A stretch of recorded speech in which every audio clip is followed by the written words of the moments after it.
Welcome to the We as Citizens podcast. Here is your host, Christina Crowley. Today, I would like to welcome Simon Jordan to the show. Simon is a brand and design consultant and a creative director. He is also an accomplished author, speaker, wild swimmer, and environmentalist. He's the founder of 5 Things Clear and One Planet, One Place. He supports a number of causes, including the environment and mental health. He lives in West Bay, Dorset, England, with his love, Gina Hardy. Welcome to the show, Simon. Thank you very much for having me on. It's good to be here. It's a pleasure to have you.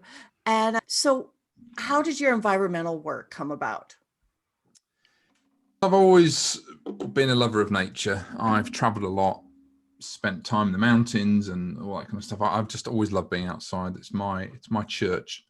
And it was probably about 3-4 years ago now. And walking down a beach, it was 3 things actually, I think that were sent to me.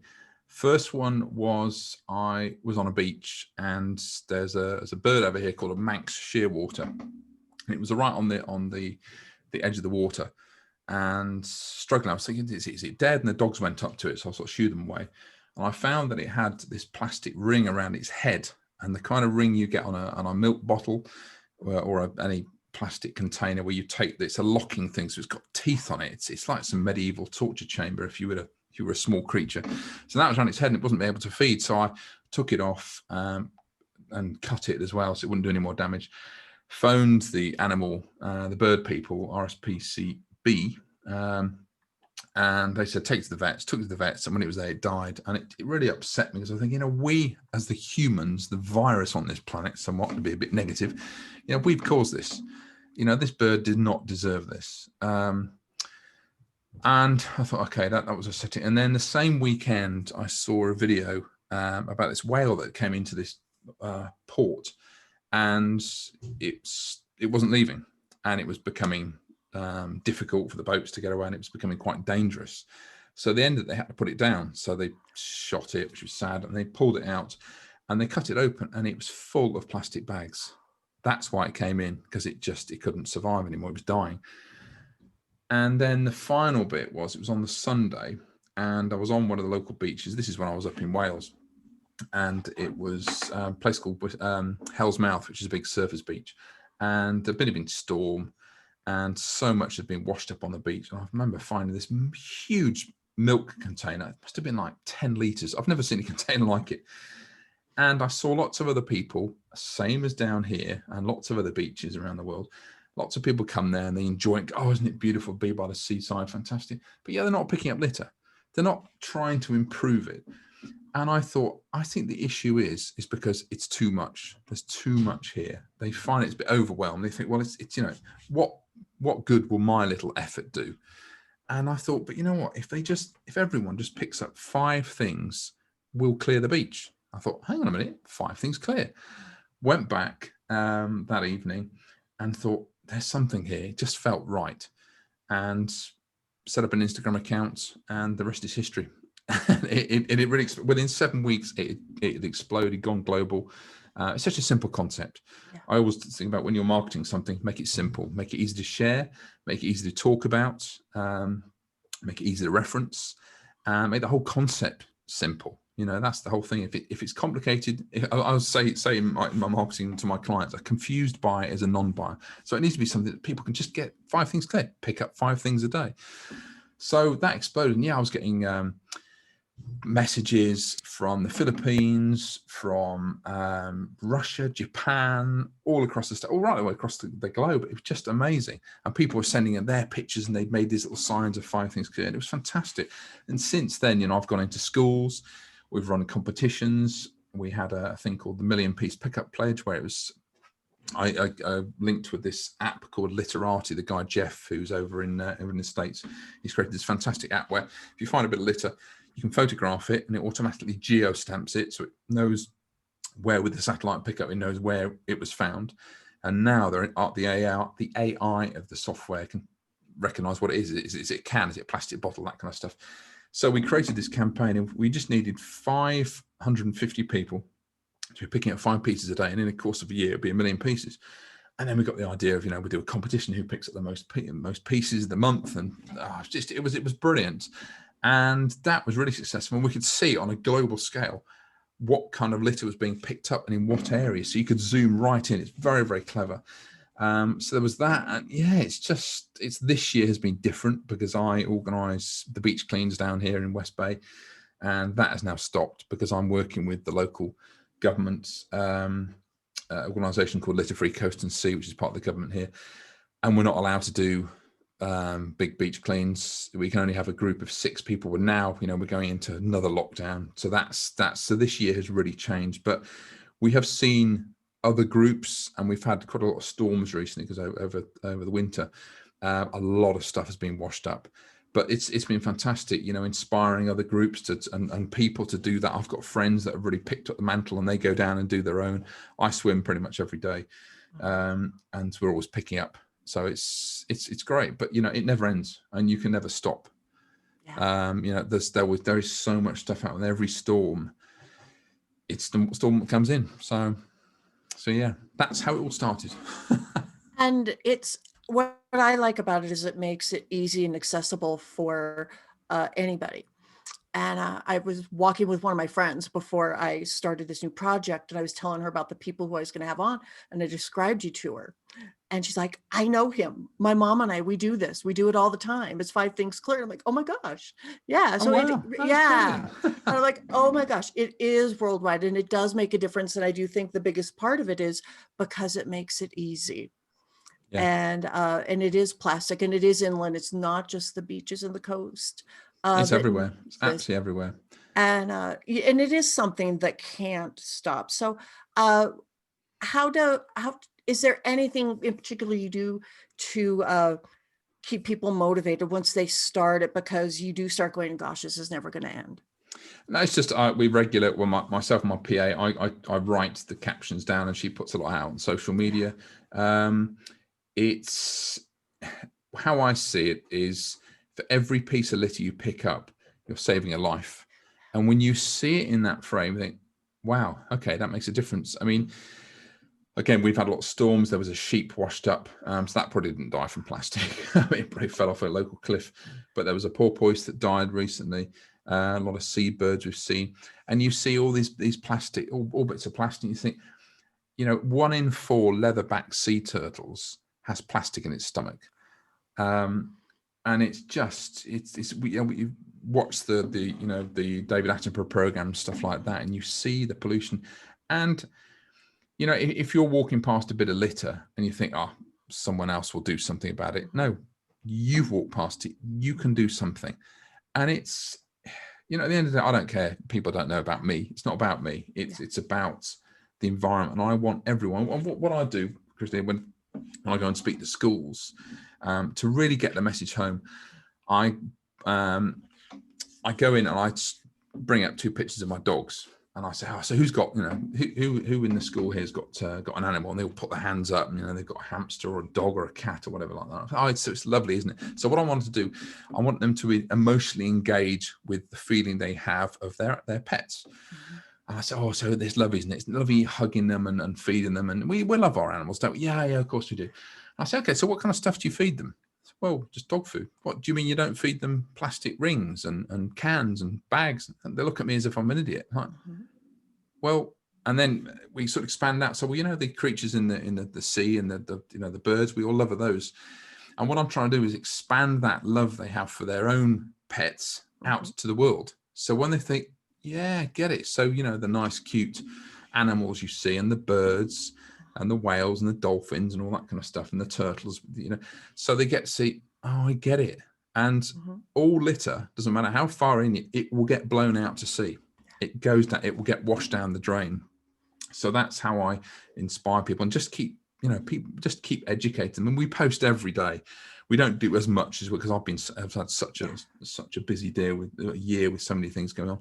But yeah, it's just to keep people inspired, keep people seeing about the 5 things clear, and spreading the message, really. I mean, when we go back to normal, whenever that will be, we'll be having ambassadors around the world. We've had it before, and I will ramp it up again. So that'll be exciting. So.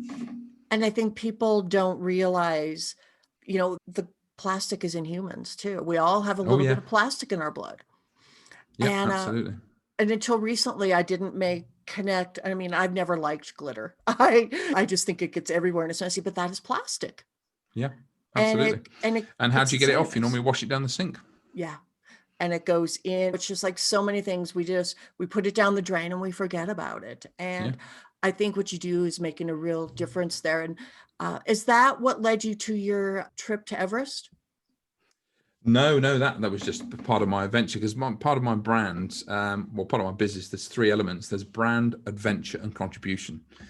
So the brand is obviously the work I do with my clients around the globe, building their brands and engagement and that kind of stuff. And then the adventure is seeing life as an adventure, because you always have ups and downs, but just about, you got to keep going. And no, it's one of the things that's in me. I just love being there, and it's my love for Mother Nature, and which it's as you've probably seen, from One Planet, One Place, which has evolved over the year. It's something I just created because it was like, we're all living one planet and we're all in one place in the universe, and it's about falling in love with the planet again. So now, again, I'm not as busy on there as I used to be. But it's just sharing my videos, my post. Most of the videos are now of the sea and the sunsets, because we can't really travel. We're not allowed to at the moment, really, where everyone's on lockdown. But it's getting people to see their own parts of the world and fall in love with it again, and have gratitude for where they live. And when you do that, that then shifts over to the contribution side of my business, and that's the 5 things clear. So it is all linked, really. Yeah, So. and showing the world is quite the beautiful place. And so you kind of mentioned it, and what I became, when I looked on Facebook all summer, was your wild swimming, and you do it even up until right now in December. Oh, all year round, Oh. with just my trunks on and swimming hat and goggles. Yeah. Yeah. And so what inspired you to start that? I've always loved swimming. Always. I Yeah. remember I used to we call it bunk off when I was at school. I don't know what you call it, playing truant or whatever at school. I used to, when the local swimming bath opened, I used to escape with a friend of mine. He used to go off swimming. I've always loved swimming. I've always been very active and outdoorsy. And it's just weird. I mean, I'm half a mile from the beach. You can hear the sea from the house. And we were going up.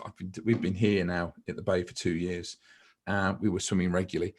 And then during lockdown, as restrictions started to ease, we started to see the regular faces and more people coming.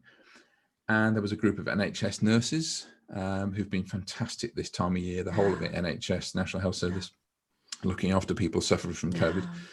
And I just thought, the same way 5 Things Clear was born, I just thought, I need to capture this. Something was sort of, call it a download, intervention, whatever. I thought, I've got to capture this. I need to capture this moment in time. So I said, I mean, imagine it. I'm standing there with my trunks on.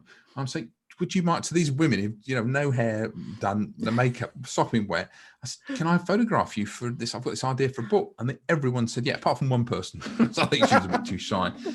And I captured them as they came out of the sea.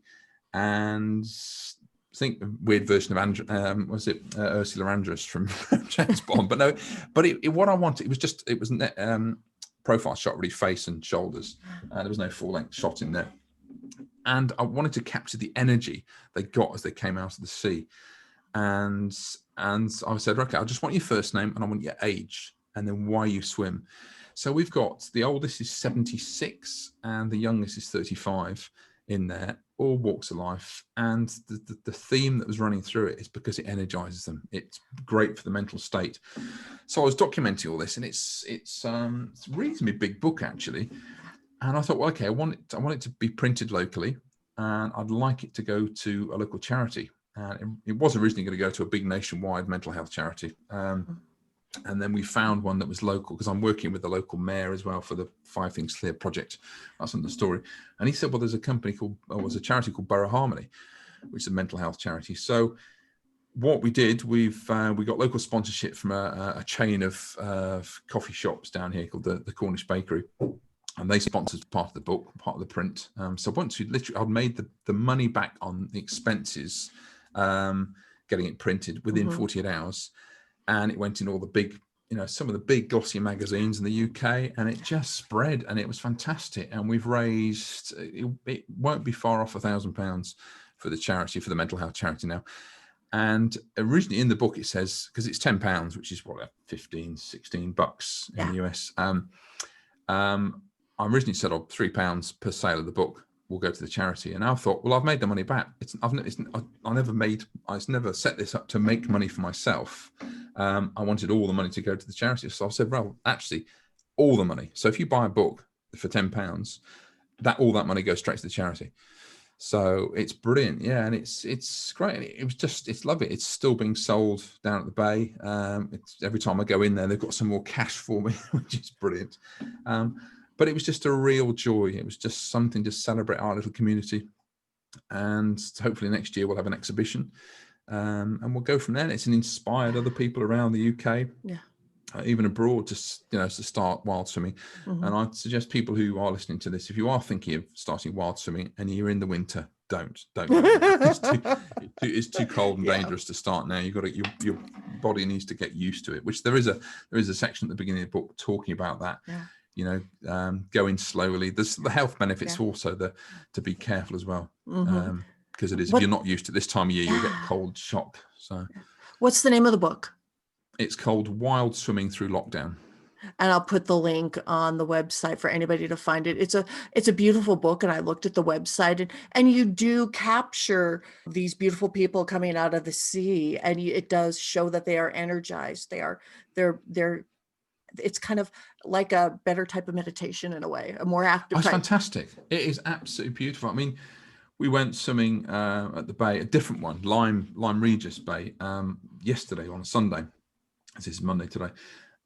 Really cold. The southwesterly wind was bitter. It was like 6 degrees centigrade.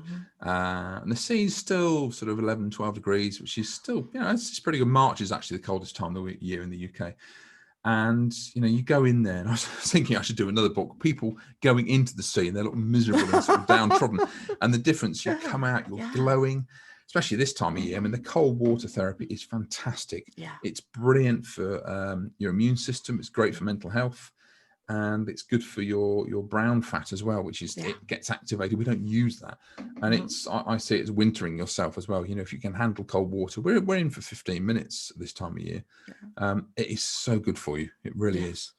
Oh, definitely. It's an inspiring project. And it seems like with what you've done in your life, you decide on something and then you go do it. And there's something to be said for that you don't hold yourself back. How do you find that in yourself? I just see a project, and if I'm passionate about something, I'll go for it. If I'm not, I won't bother. And I know, I mean, a lot of people very kindly invite me to things and invite me to join into things, and I just tune in. And if it's not exciting, if it doesn't excite me, if it doesn't fire me up, then I will decline and say, look, I won't bring anything to this, because you've got to do that. Something I never used to do, I would always jump at things, go, oh great, this is going to be brilliant. And sometimes that's ego based. So you think, well, why am I doing that? And sometimes that will create chaos in your life, or it won't be good. But sometimes, if you actually stop and think, will this, can I dedicate my time to this? Will this be good? For the greater good, I don't know. It's worth tuning in, so I will do that. I think, okay. So I mean, you and I have been connected for a while, and I think if it's great, and I do these interviews not for me to go, oh, look at me. It's about, well, if I can inspire others to pick up 5 bits of litter a day, boost their business, go wild swimming with some friends, and boost their mental health, and that's fantastic. As much as my great late father used to say, if you're not worried about the kudos, anything is possible. So I think it's all, we all have talents. Some are hidden for others, but we all have something that we can share. And I think it's our place on the planet that we should share. We shouldn't keep our talents hidden. We should share it. We should help others. There's a great line, paraphrasing, from Ralph Waldo Emerson, which says, the true success is knowing that someone else has breathed more easily because you've been there. Yeah. And I love that. And it's like, you never know. I mean, I've done thousands of podcasts now, and you never know who it will touch, who it will help. And it's brilliant, so whatever I say. So yeah, it's looking at what comes about. I talk about this. I've got a book coming out next year called The Simplicity of Success, and it talks about the 5 elements of success. And success isn't about, I've got a flash car, I've got a lot of money in the bank. It's about being in flow, because when you're in flow, everything comes together to provide you with what should happen. And I've seen it so many times in my life. And it starts off with the chaos, recognizing the chaos and stopping the blame, because so many people see things going wrong for them, and why is it happening? And that guy cut me up, or that guy didn't get my coffee right, or my boss is an idiot, or whatever it is. Well, if you change that and say, actually, I attract everything into my life, everything. And there'll be some people probably listening to this, go, hang on a minute, how can I have attracted someone who cuts me up in traffic? You are the biggest transmitter in your life. You are the main factor in your life. In every single second of your day, throughout the path of your life, you are the director of it. Yeah. And when people understand this, and I'll give you a scenario, the scientists did this. They got a lot of tuning forks. It was a very weird experiment. They got this blank room, a lot of tuning forks in there, and they picked up one tuning fork, so it was the key of A, and they hit it, so it started to vibrate. None of the other tuning forks in that room were vibrating, apart from the other ones that were in the key of A. And what that means is, on a subatomic level, we are L energy. We just vibrate at different levels. In fact, humans vibrate at 75 megahertz, if you really want to know. And what that means is, if your vibration is in the key of anger, the key of blame, the key of upset, the key of chaos, or whatever it is, other tuning forks, humans, activities, whatever, will vibrate, and they get attracted. Like attracts like. So when you understand that concept, everything happens for a reason. Yeah. And it's when you step back and go, right, and you stop blaming, you go, hang on, I am in control here. It's magnificent. So this whole path, which shows the different elements, there's gratitude. You got acknowledgement, acceptance, surrender, gratitude, stopping. It's about just pausing for a moment, tuning in without the distractions, the head mess, and then you get into flow. And when you're in flow, everything just aligns, and it's beautiful.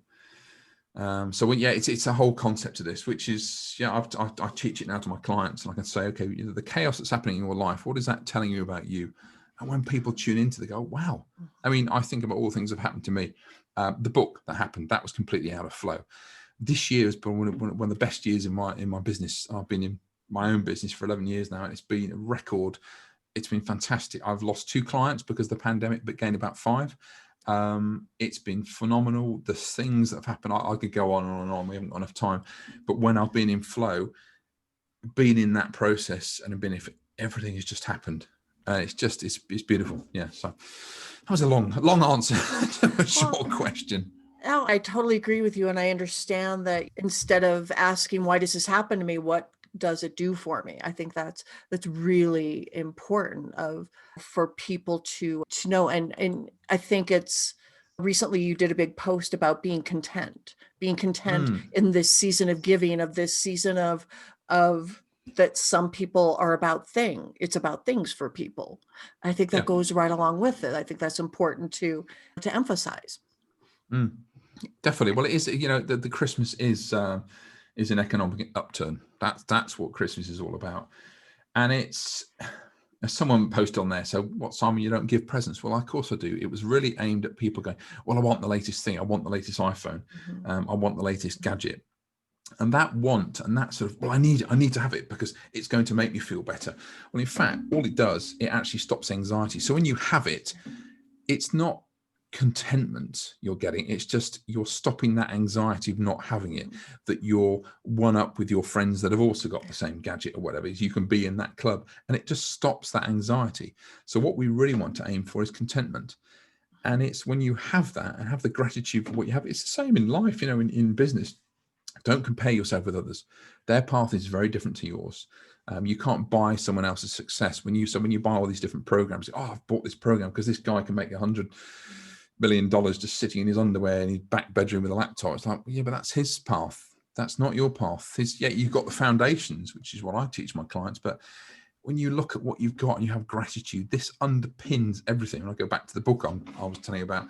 That underpins everything. When you come from there, it's beautiful. So it's have gratitude. The fact that, I mean, you know, we're not giving presents this year. I don't need anything. So it's just the fact that we're going to be together. We've got Gina's mum here, and we're going to have a lovely day. We're going to go swimming, and we'll probably see some friends. That for me is perfect. And rather than go, well, I didn't get the latest iPhone, or I didn't get that. It's like, well, yeah. So it's just simplifying life. And hey, maybe if you do want the new iPhone, brilliant, get it. But then think about, well, isn't this fantastic? I've got this, and all the people that have made this, and the fact that I've had the money to buy it, or someone else has had the money to buy it for me. But really appreciate. Yeah. You know, that's what it's about. Contentment is just such a powerful thing, and having gratitude. Yeah. Yeah, I think gratitude, it seems like when you've given gratitude and focused on what you want instead of everything else, you've gotten what you want, and you've gotten things that you didn't know you wanted. You didn't know the book was going to come out of enjoying your life during lockdown. Yeah, absolutely. Yeah. It's lovely. It really is. When we stop and actually, what have I? I mean, it's a gratitude thing I do. If you're really struggling, it's 5 questions. What am I most proud of that I've achieved in my life so far? That's question 1. Question 2 is I'm going to be forgetting this now. I've quoted it so many times I forget. So yeah, what am I most proud of that's achieved so far in my life? What am I happiest about right now? It could be anything. You're lying in bed. It could be a miserable day. It's like, yeah, but I'm under a nice warm duvet, or the heating's on in the house, or I've got the chance to go to the kitchen, have some food or a hot drink or whatever. The third one is, who are my friends? Because we just think, oh, there's lots of people. Well, actually, when you spend a bit of time, oh my God, there's Bob, and there's Jane, and there's this, and that. Yeah, wow. And it just gives you that warm feeling. The fourth one is, who loves me? You think, well, okay, you know, I've got my 2 dogs, my partner, you know, my family. Wow, that's fantastic. And then the fourth one is, what can I do today or this moment to make it a more joyous one? And it just, I mean, people listening is probably thinking I live in a really positive la land. No, I don't. I can be a moody bastard sometimes, and I can be really kind of like, oh God, life's crap sometimes. But it just comes with it. You know, you got to appreciate the ebbs and the flows. And we've all got a little bit of nastiness inside us, all a bit of miserable, whatever. And that's fine. You know, it's fine to have pity parties. Just don't spend too long cleaning up after yourself. Yeah. But it's it's just like, okay, when you're in a bad mood or you're not feeling great, if it's not going to serve you, how can you change that? And that little 5 questions is a good way of doing that. So it seems like you're building habits to get you back on track when you've been down. Yeah. Absolutely. Habits are everything. Yeah, definitely. I mean, there was a time when I was 23 stone, what's that, 320 odd pounds in weight. I was on drink, drugs, going nowhere, heading south very fast, wanting to end it all. And then I just turned it all around, found running.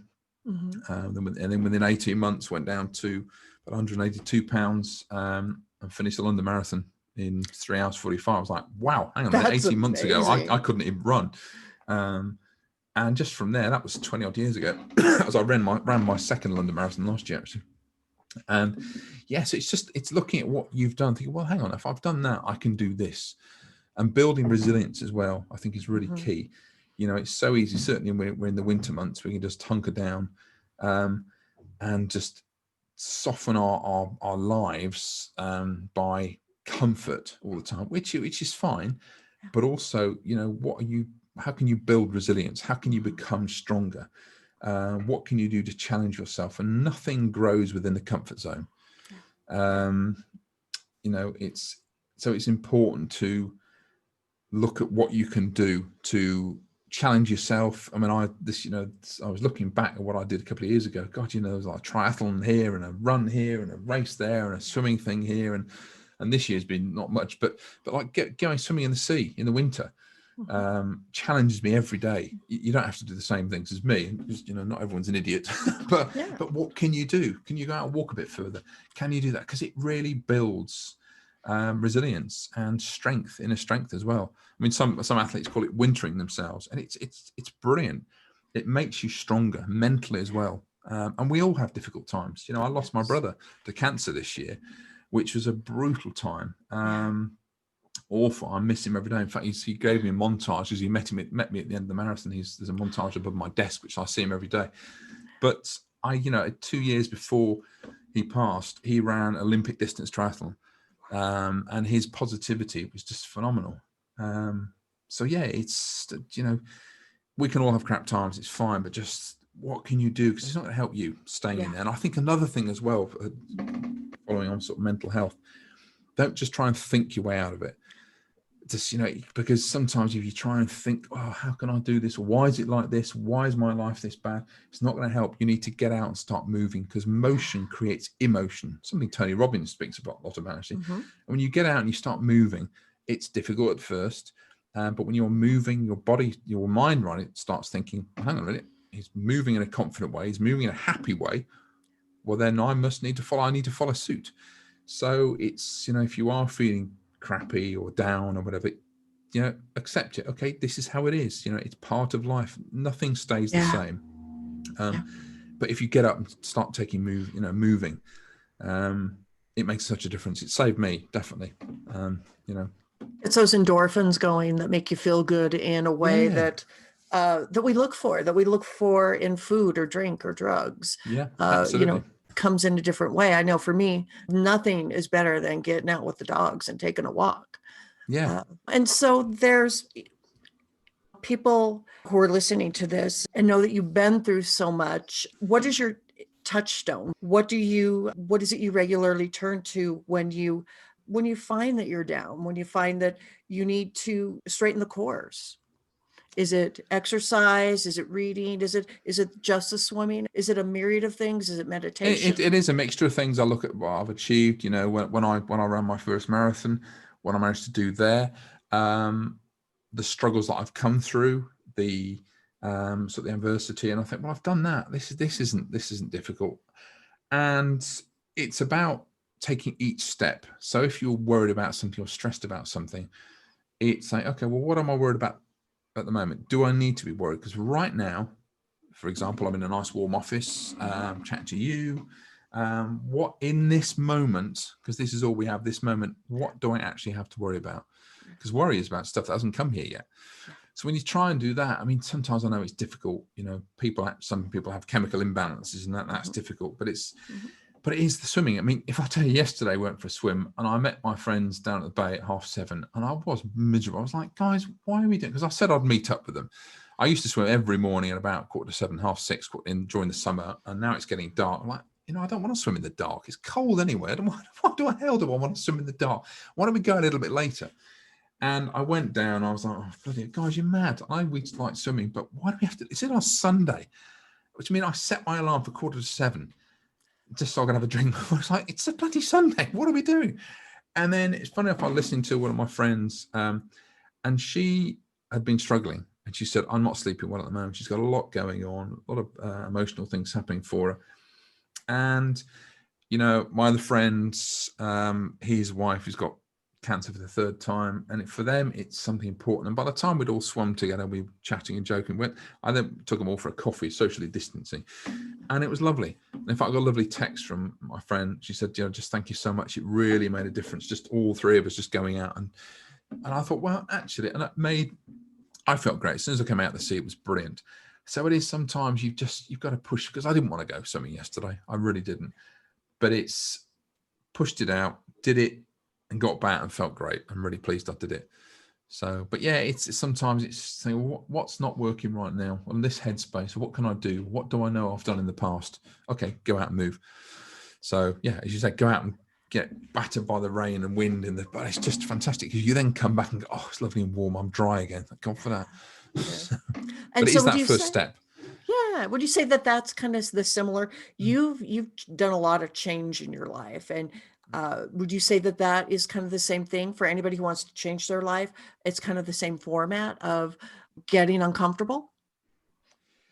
Yeah, it's like when I started running, I was even now, I'm used to running. I've been doing it for 20, 30 years now. It's the first mile is horrible. I hate it. Around here, there's a lovely run I do, which goes up this hill. It's quite steep. It's about 600 feet of climb. Hate it. But once I'm doing it and I'm on it, I go, right, okay, brilliant. Because I know I will feel better afterwards. It is just focusing and thinking, right, it's just, you just got to get out there. You have to do it. Maybe do a countdown. Mel Robbins talks about the countdown. So imagine just launching, go, right, 5, 4, 3, and get one. Okay, get up and do it. And the thing is just not stop. Just start and keep going. Same with business. I always say there's 2 ways to kill a business, not starting and stopping, but it's just pushing off and go, right, okay. And maybe reward yourself. It's right. Well, I've done this. I will have X, whatever it will be. I'll reward myself. But and then when you do it over a period of 3 months, they've done tests on this. That's why they normally have these fitness programs. It's 12-week programs, because after 3 months, it's inbuilt into you. It does something to your brain, your body. And when you're not doing it, your body's like, I want to do it again. Come on, let's go. I mean, I didn't run I've only just gone back to running for the last month because I tore my ligament in my knee.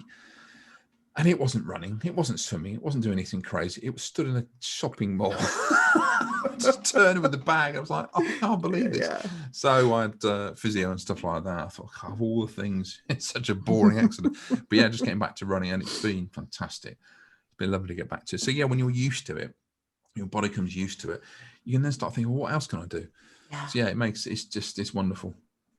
And so when things go back to normal, what do you see for yourself? Where are you going besides the book? Things. Yeah, well, the book, this Simplicity of Success book, that will be really big. Yeah. I'd love to finish that over Christmas when I've just got some spare time.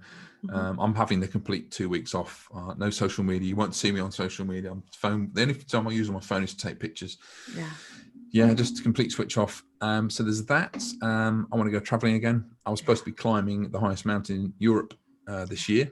I was supposed to be swimming the channel, but that will all this stuff. Yeah, so it's just I want to desperately get back to the mountains and go climbing. But where I would regularly go, that's all closed up at the moment. You can't travel there. Just get out, have some more adventures, make a bigger impact where I can. But yeah, at the moment, it's just taking each day as it comes, really. So lockdown has caused so much, I don't know, negativity and pain for people. But where in your life has it brought you something positive? Oh, you know what? The first lockdown, which happened on my sister-in-law's birthday, the 23rd of March, I remember that. I was thinking, it's on her birthday. I loved the piece as well. So we live right by the bay, which is a holiday and tourist hotspot. So in the summer when it was sunny, it would be packed. And I love it because I'm a biker as well. And there's loads of bikers that meet down there. It's great. You've got to look at the bikes and chat with them. But the peace and quiet, it was lovely. I remember walking around the bay thinking, God, there was we could see 5 people. On a sunny Saturday, there would be 500 people, 5,000 people. It's fantastic. And then swimming in the sea every day, watching the sunrises as you're in the water, even the sunset, just spectacular. It was lovely. And, Gina and I were in each other's pockets 24/7, and I loved it. Absolutely loved it. And it was time together. And again, having gratitude. I think when it first happened, it was a bit kind of wow, okay, our freedom is being closed down. And I know a lot of friends who've got bars and restaurants at the bay, and they're really struggling. And I think if we have another lockdown, they're just going to hand the keys back and they're just going to pack up, which I think is such a shame. My brother was telling me where he lives up in Wales, a place there. It's quite a small town. 15 shops are now empty. And I think and I really feel for those people. Yeah. But I think it's, what's the old line? When life gives you lemons, throw it back again. But no, it is about looking at your life and okay, what can I do differently? What can I do now? It's if you're challenged, when your back's against the wall, if you're living and breathing and you've got breath in your lungs and your back is against the wall, you can push back off that. You can push yourself forward. See it as an opportunity. Going, wow, okay, I've got these skills. What else can I do? And just to look at it that way and having gratitude that, okay, I've been brought this challenge. What can I do? And sometimes I know, if you've got kids and you are just up against it, it is brutal. But staying in that mindset of it's not fair, I hate the world, blah, blah, blah. It's not going to do you any good. It's putting the wrong energy out. If I go back to the tuning forks, it doesn't happen. yeah, have a bitch and moan, slam a few things down, get drunk, whatever. Don't hurt anyone, obviously. But it's just think, okay, this has been brought to me. What can I do? Get together, communicate with your partner, your business partners, whoever it is, your friends. Right, this has happened. What can we do now? You know, if you've got a bar and it's had to close, okay, well, you've got the skills of running a bar. What can I do? Can I consult and help other people do it? I don't know. I don't know. Yeah. There are no hard and fast rules to this, but just look at it as a challenge. And a challenge means that you've got an opportunity to do something else. You know, and it's but my heart goes out to these people. I know people who've going under. It does show how many people, businesses are so close to the wire. They haven't allowed for, they haven't got money in the bank, things like that. They haven't, you know, they haven't been frugal with investments and stuff like that. But okay, you know, that's happened. What can you do now?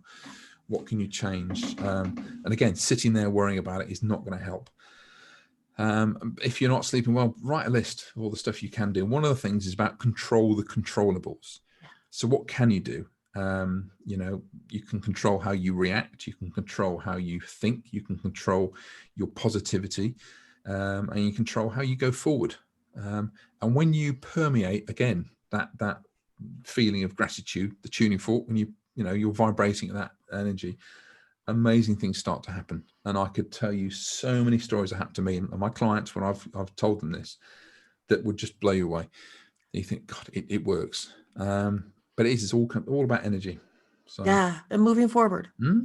Absolutely. Keep moving forward. Definitely.